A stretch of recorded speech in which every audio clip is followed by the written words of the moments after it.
Das ist eine alte 3010. Sie ist ziemlich ähnlich, muss man sagen, zu einer 3020. Ich glaube, die 3030 hat ja die Flow mit eingebaut. Ja, die ist vielleicht noch ein bisschen, oder man kann sie einbauen, das habe ich gehört. Die 3030 Plus. Ja, die 3030 Plus. Und hier kann man so ein bisschen, ich sag mal, die Funktionsweise sehen. Sie ist aufgeschnitten und das ist natürlich sehr praktisch. Ja. Was sieht man denn hier? Die roten Stangen, was ist das denn? Das sind die Heizstäbe. Das sind die Heizstäbe, Strom. Genau, ein 1 kW Heizstab und ein 2 kW Heizstab kombiniert 3 kW Leistung.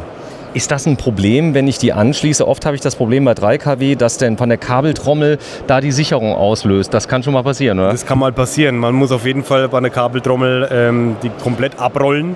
Ja. Nee, das habe ich auch gemacht, aber die kommt irgendwie mit den 13, 14 Ampere nicht klar. Ja. Richtig, auf 3 kW braucht die Anlage rund 12,8 Ampere. Also es muss schon dementsprechend abgesichert sein. Und auch die Kabeltrommel natürlich hergeben. Das stimmt. Hier sieht man schön den Aufbau. Die ist schon ein paar Jahre alt. Aber das ist grundlegend, ist es so gleich geblieben, oder? Grundlegend gleich geblieben. Egal ob 3010, 3020 oder 3030. So, mal bitte drehen, dass wir das sehen. Was ist hier zu sehen? Was sieht man hier?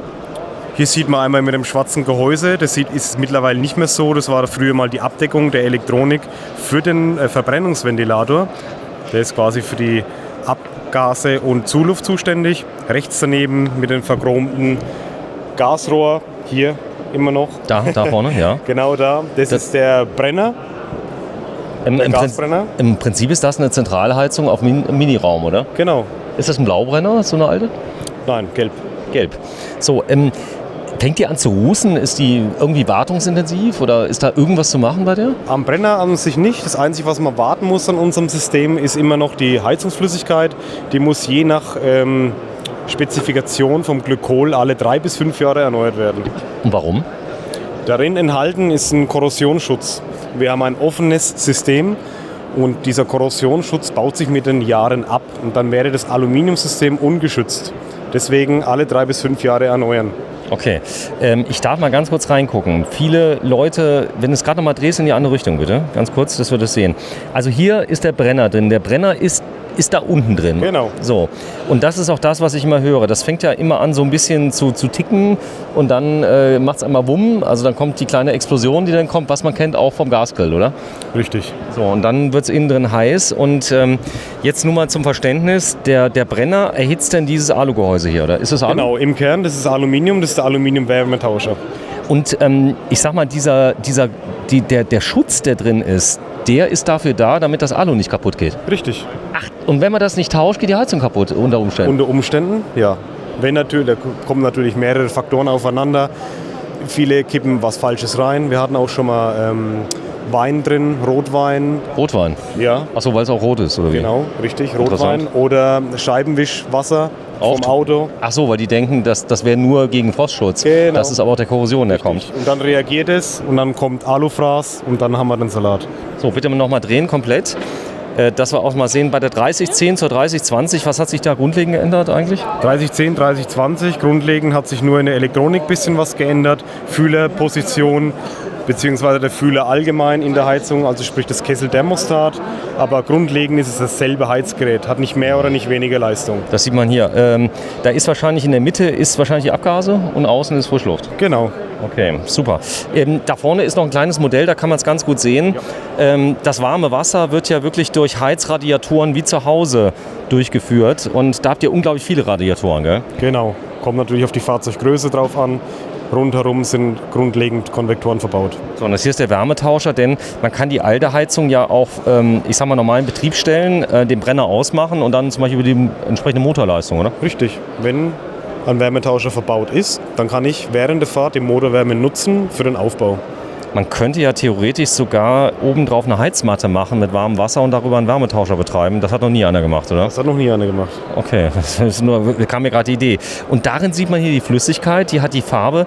Das aber mit dem Korrosionsschutz, dass der sich abbaut, das weiß, glaube ich, keiner. Die Leute denken immer nur, dass sie dann einfrieren könnte oder so irgendwas. Also das ist ganz wichtig, die zu wechseln. Es gibt 2 verschiedene Flüssigkeiten, oder?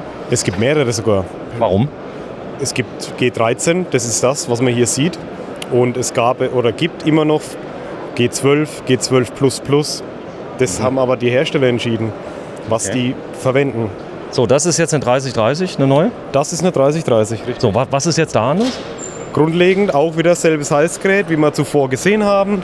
Bei der 3030, die kann einfach... Darf ich? Ja klar, einfach öffnen.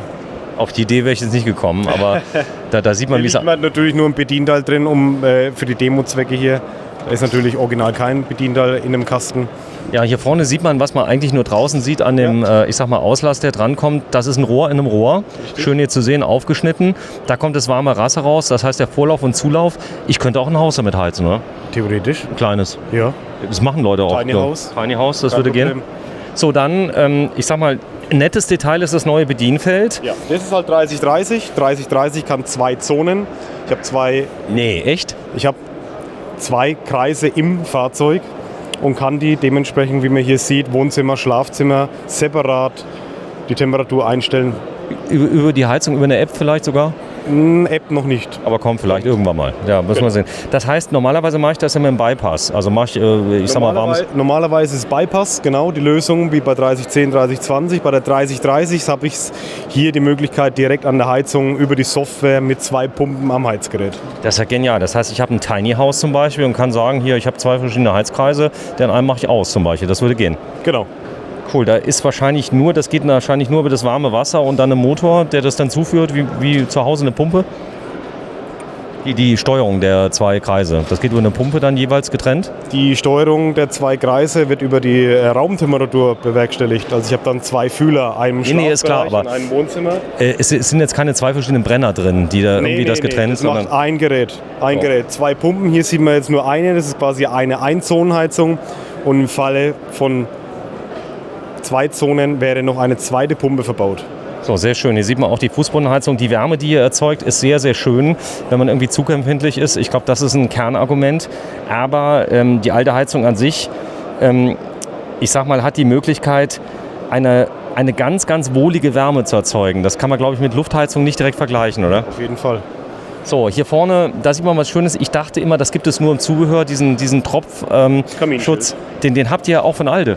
Den gibt es von Alde, richtig. Das hat ja keiner gewusst. Die meisten kaufen das irgendwie im Zubehör oder so. Das habt ihr original von Alde auch. Das ist von Alde, genau. Viele machen eine Wäscheklammer hin, geht genauso, aber das sieht halt einfach schick aus. Eine Wäscheklammer? Ja. Ja, habe ich noch nie gesehen, aber das ist cool. Ja, wir sind am Stand von Alde. Die Fragen sind wahrscheinlich immer die gleichen. Wie oft muss ich irgendwas wechseln, zum Beispiel die Flüssigkeit? Die Flüssigkeit alle 3 bis 5 Jahre, je nachdem, was für ein Gemisch verwendet wurde. So, es ist so, ja. Eine der meistverbautesten Heizungen. Es gibt auch Wettbewerber, aber man muss sagen, eure Heizsysteme, ich habe eine 3000er gesehen, die läuft schon ewig. Das ganze Zeug gibt es schon seit ewigen Zeiten, oder? Richtig. So, die läuft schon ewig. Daniel Haag, ja, du kommst aus Franken? Ich komme aus Franken, ja. Man kann sich hören, was ist deine Biersorte? Am liebsten trinkst du? Ich trinke nicht mal Bier. Ah, schön. Jetzt endlich mal ein Franke, der kein Bier trinkt. Jetzt mal eine Frage. Ihr habt jetzt nicht zufällig hier 1, 2 verschiedene Heizkörper hier hängen oder so als Beispiel? Nee. Nein. Das ist nicht schlimm, hätte man mal zeigen können. Und das da, was ist das da? Das ist ein Befüllen-Lüftungsgerät. Damit macht man dann einen kompletten Wassertausch. Okay, das ist das, was der Fachhändler hat, oder? Richtig. So. Und das sollte man auch tun. Dein Tipp ist, alle 3 Jahre, oder? Alle 3 bis 5, je nachdem, was für ein Gemisch. Wenn es natürlich das Rötliche ist, wie wo wir gerade gesehen haben, 5 Jahre. Kein Rotwein, bitte? Kein Rotwein. Kein Rotwein rein, So, genau. App-Steuerung, der kommt bald, oder wie? App-Steuerung eventuell. So, eventuell, aber hier ist es schon, oder wie? Es geht halt in Kooperation mit Druma zusammen. Druma iNet-Box. Ah, stimmt, ja. Und da gibt könnt ihr es die... jetzt dann die iNet X und diese wird dann voraussichtlich nächstes Jahr oder, das wissen am besten unsere Kollegen von Druma, steuerbar sein. Also ich habe das nämlich gesehen bei Kabe, das Protokoll ist ja offen, das heißt, das gibt es ja schon, die Ansteuerung von euren Einheiten. Genau. Ja, vielen, vielen Dank, Daniel Haag von der Firma Alde. Und er wollte nicht ins Video, aber das darf ich ganz kurz zeigen? Ja klar, kein komm, Problem. da ist er nämlich, der Franke, der da ist. Ihr seid eigentlich woher, wenn du aus Franken kommst? Bei Schweinfurt, Euerbach sind wir. Cool. Also, sehr nahbar und ich liebe dieses Modell. Ich glaube, das zieht die Leute an, oder? Viele Fragen auf jeden Fall. Mal Innenleben, man sieht man seine Heizung offen. Dankeschön, vielen Dank. Ciao. Ciao, ciao.